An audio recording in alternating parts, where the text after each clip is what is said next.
గురుగారు నమస్కారం అండి. నమస్కారం అమ్మా.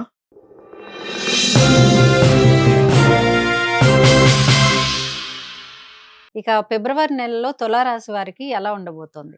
వాగర్తావివ సంపృక్తౌ వాగర్త ప్రతిపత్తయే జగతః పితరౌ వందే పార్వతీ పరమేశ్వరౌ. చూస్తున్నటువంటి ప్రేక్షకులకు ఫిబ్రవరి మాస ఫలితాలలో తులారాశి జాతకులకు ఏ విధంగా ఉందనే ప్రశ్న తీసుకున్నప్పుడు, తులారాశి వారికి గురువు అనుకూలంగా ఉన్నాడు, హ్మ్. 9వ స్థానం.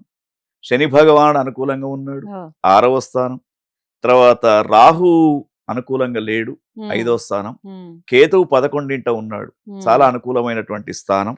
అయితే తులారాశి వారికి పంచగ్రహ కూటమి ఏదైతే ఉందో 5వ స్థానంలో గ్రహాలన్నీ కూడా ఉన్నాయి. హ్మ్. అంటే మనము ఈ రాశి నుండి పంచగ్రహ కూటమి అయ్యే కౌంట్ చేసుకోవాలి. హ్మ్. చేసుకున్నప్పుడు 5వ స్థానంలో ఉన్నప్పుడు ఇక్కడ కేవలం ఒక శుక్రగ్రహమే అనుకూలంగా ఉంది, హ్మ్.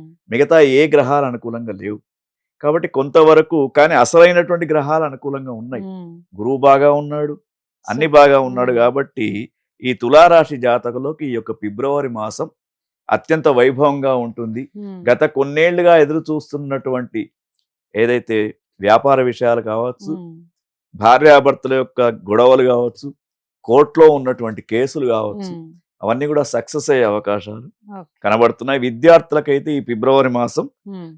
చాలా వైభవమైనటువంటి మాసం. హ్మ్. వీళ్ళు మరి విదేశాలకు వెళ్ళడానికి ప్రయత్నాలు చేయండి. ఓకే. కాంపిటీటివ్ ఎగ్జామ్స్ కంపల్సరీగా అప్లై చేయండి, హ్మ్. రాయండి, మీకు సక్సెస్ అనేది ఉంటుంది. హ్మ్. అయితే వీళ్లకు కేవలం తులారాశి జాతకులకు ముఖ్యంగా మనం గమనించినప్పుడు వీరు ఆదిత్య హృదయం పారాయణం హ్మ్. చేసుకోవాలి ప్రతిరోజు, ఓకే. ఆరోగ్య విషయం. హ్మ్. అది. ఓకే గురుగారు. నమస్కారం. నమస్కారం.